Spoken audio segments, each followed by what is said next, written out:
जोंनि बड'लेण्ड ओनसोलाव गोबां थेरापिस्ट नुनाय जायो एबा गोबां दङ होननानै मिथियो आरो गोबाङानो सानाय सुनायखौ फाहामो। बे खेबाव सानाय सुनाय नङा, बे खेबाव जों दिन्थिनो नागिरदों फेन्दानि गनाय बेगेंखौ थेरापिस्ट थुब्लाव ब्रह्मआ माबोरै गोरलैयैनो खम समनि गेजेराव सोनानै होनाय जादों। जों बयबो नुनो मोनबायदि फेन्दानि बेगें अजानाय सुबुङा बेगेंखौ सोजाबफिननानै गोबां खुसि जादों आरो फेन्दा गनायनि खस्थ'निफ्राय बारग'नो हादों।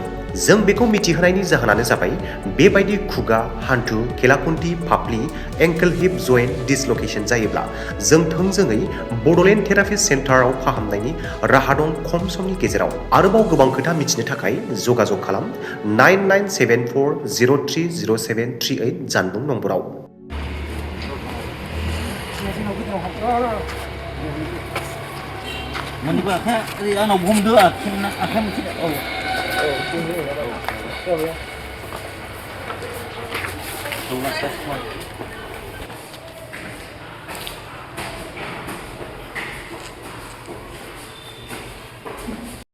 फेन्दा गनायखौ सोनो हाबाय, फाइनालि साक्सेस जाबाय आरोना।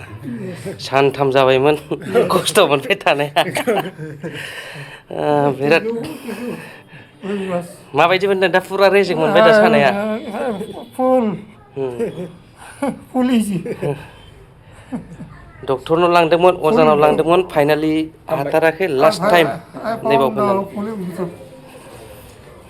साक्सेस। सोरबाफोर जुदि बिदि फेन्दा गबाय बायो न'आव बेबायदि गोग्लैसोनानै दोननो नाङा, लाबो आरो आंनियाव संगे संगे लाबो जेसेबां हायो।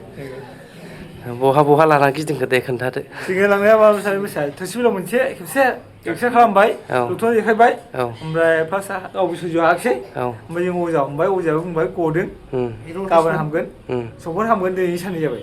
दा नोंबो बारासिन बारा जायो दा नैबे दुब्लियाव साना लाबोनायथ' 100% साक्सेस जाबाय। डाक्टारावबो लांदोंमोन ना? डाक्टाराव लांदोंमोन फार्स्टआव एक्सरे खालामदों, ओमफ्राय एसे गदोंमोन नालाय। डाक्टारा सोनानै हरनो हायासै? सोनानै हराखै। दे